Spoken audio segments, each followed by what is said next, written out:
50 ವರ್ಷಗಳಿಂದ ಹೋರಾಟ ಮಾಡಿದಂತಹ ಈ ಮಹಿಳಾ ಮೀಸಲಾತಿ ಅನ್ನೋದನ್ನ ಬಿಜೆಪಿಯ ಒಂದು ನರೇಂದ್ರ ಮೋದಿ ನೇತೃತ್ವದ ಕೇಂದ್ರ ಸರ್ಕಾರ ಈ ಮಸೂದೆಯನ್ನು ಮಂಡಿಸಿದಾಗ ಖಂಡಿತವಾಗ್ಲೂ ಮತ್ತೊಮ್ಮೆ ಈ ಹೋರಾಟಕ್ಕೆ ನ್ಯಾಯ ಸಿಗುತ್ತೆ ಅನ್ನೋ ನಂಬಿಕೆ ಇತ್ತು. ಯಾವಾಗ ಇದು 16ನೇ ತಾರೀಕು ಮತ ಎಣಿಕೆಗೆ ಹಾಕಿದಾಗ ಕಾಂಗ್ರೆಸ್ ಪಕ್ಷ ವಿರೋಧ ಮಾಡ್ತೋ ಅದ್ರ ಮೂಲಕ ಈ ದೇಶದ ಹೆಣ್ಮಕ್ಳಿಗೆ ಅನ್ಯಾಯ ಮಾಡಿದೆ. ಈ ಕಾಂಗ್ರೆಸ್ ಕಾಂಗ್ರೆಸ್ ಪಕ್ಷಕ್ಕೆ ಮೊದಲನೇ ಧಿಕ್ಕಾರವನ್ನ ಹೇಳ್ತೇನೆ. ಇವರು 1971ರ ಜನಗಣತಿ ಆಧಾರದ ಮೇಲೆ ಇವತ್ತು ಒಂದು ಸಂವಿಧಾನ ಸದಸ್ಯರನ್ನ ಆಯ್ಕೆ ಮಾಡಿ ಕಳಿಸ್ತಾ ಇದ್ದೀವಿ. 1976ರಲ್ಲಿ ಇಂದಿರಾ ಗಾಂಧಿ ಅವರು ಸ್ಪಷ್ಟವಾಗಿ ಹೇಳ್ತಾರೆ, ಕ್ಷೇತ್ರಗಳ ಮರುವಿಂಗಡಣೆ ಆದಲ್ಲಿ ದಕ್ಷಿಣ ಭಾರತದ ರಾಜ್ಯಗಳಿಗೆ ಅನ್ಯಾಯ ಆಗ್ತದೆ, ಉತ್ತರ ಭಾರತದ ರಾಜ್ಯಗಳ ಪ್ರಾಬಲ್ಯ ಸಹಜವಾಗಿಯೇ ಸಂಸತ್ತಿನಲ್ಲಿ ಹೆಚ್ಚಾಗ್ತದೆ.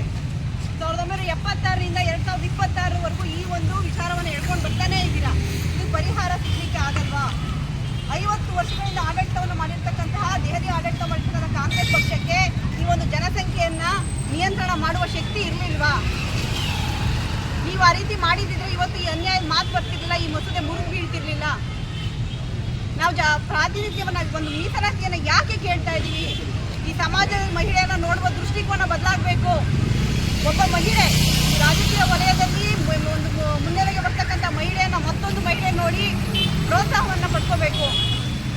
ಮತ್ತು ಈ ದೇಶದಲ್ಲಿ ಸರ್ಕಾರದ ಯೋಜನೆಗಳನ್ನ ಫಲಾನುಭವಿಗಳು ಮಾತ್ರ ಮಹಿಳೆಯರು ಅನ್ನೋದನ್ನ ಸುಳ್ಳು ಮಾಡಿ ಈ ದೇಶದ ಆಡಳಿತವನ್ನ ನಡೆಸಬಲ್ಲಂತಹ ಪಾಲುದಾರರಾಗಿ ಮುಂದೆ ಬರಬೇಕು ಅನ್ನೋದು ಈ ಬಿಜೆಪಿ ಸರ್ಕಾರದಲ್ಲಿ ಮತ್ತೆ ನರೇಂದ್ರ ಮೋದಿ ಅವರ ಉದ್ದೇಶ ಆಗಿತ್ತು. ನೀವು ತೋರಿಸಿದ್ದು ನರೇಂದ್ರ ಮೋದಿ ಅವ್ರನ್ನ ಅಥವಾ ಈ ಮಸೂದೆನೆಲ್ಲ ಈ ದೇಶದ ಹೆಣ್ಣು ಮಕ್ಕಳನ್ನ ತೋರಿಸಿದ್ದೀರಾ. ಈ ದೇಶದ ಹೆಣ್ಣು ಮಕ್ಕಳ ಗೌರವಕ್ಕೆ ಅಪಮಾನವನ್ನು ಮಾಡಿದ್ದೀರಾ. ಈ ಭಾರತದ ಇತಿಹಾಸವನ್ನು ತೆಗೆದುಕೊಂಡ್ರೆ ಶ್ರೀಮತಿ ಇಂದಿರಾ ಗಾಂಧಿ ಅವರು ಮಾತ್ರ ಇಲ್ಲಿವರೆಗೂ ಏಕೈಕ ಪ್ರಧಾನಿಯಾಗಿ ಈ ದೇಶದಲ್ಲಿ 15 ವರ್ಷ ಆಡಳಿತವನ್ನು ಮಾಡಿದ್ದಾರೆ. ಅವರ ಹಿನ್ನೆಲೆಯನ್ನು ನೋಡೋದಾದ್ರೆ ಶ್ರೀಮಂತ ಕುಟುಂಬದವರು, ಪ್ರಧಾನಿಯವರ ಮಗಳು, ಮತ್ತೆ ಅವರ ಹೆಸರಿಗೆ ಗಾಂಧಿ ಅನ್ನೋ ಹೆಸರು ವರದಾನವಾಗಿ ಬಂದಿದೆ. ಇಂಥ ಮಹಿಳೆ ಮಾತ್ರ ಈ ದೇಶದಲ್ಲಿ ಪ್ರಧಾನಮಂತ್ರಿಯಂತಹ ರಾಜಕೀಯ ಪ್ರಭಾವಿ ಸ್ಥಾನವನ್ನು ಹೊಂದೋದಕ್ಕೆ ಸಾಧ್ಯ ಅನ್ನೋದಾದ್ರೆ ಸಾಮಾನ್ಯ ಮಹಿಳೆಯರು ಮತ ಹಾಕ್ಲಿಕ್ಕೆ ಮಾತ್ರನೇ ಇರೋದು. ಅವ್ರಿಗೆ ಯಾಕೆ ಅವಕಾಶಗಳನ್ನ ಕೊಡಬಾರ್ದು? ಈ ದೇಶದ ಮಣ್ಣಿನ ಗುಣ ಯಾವ ಹೆಣ್ಣು ಮಕ್ಕಳಿಗೆ ಗೊತ್ತಿದೆ, ಈ ದೇಶದ ಇತಿಹಾಸ ಯಾರಿಗೆ ಗೊತ್ತಿದೆ, ಅವರು ಎಲ್ರಿಗೂ ಈ ದೇಶವನ್ನು ನಡೆಸುವಂತ ಶಕ್ತಿ ಇದೆ. ಅವರಿಗೆ ಅವಕಾಶವನ್ನ ಕೊಡಬೇಕು ಅನ್ನೋ ಕಾರಣಕ್ಕೆ ಮೋದಿ ಅವರು ಈ ಮಸೂದೆಯನ್ನು ಕೊಟ್ಟಿದ್ರು. ಇದರ ಕಿಂಚಿತ್ತು ಜ್ಞಾನ ಇರಬೇಕಂತ ನೀವು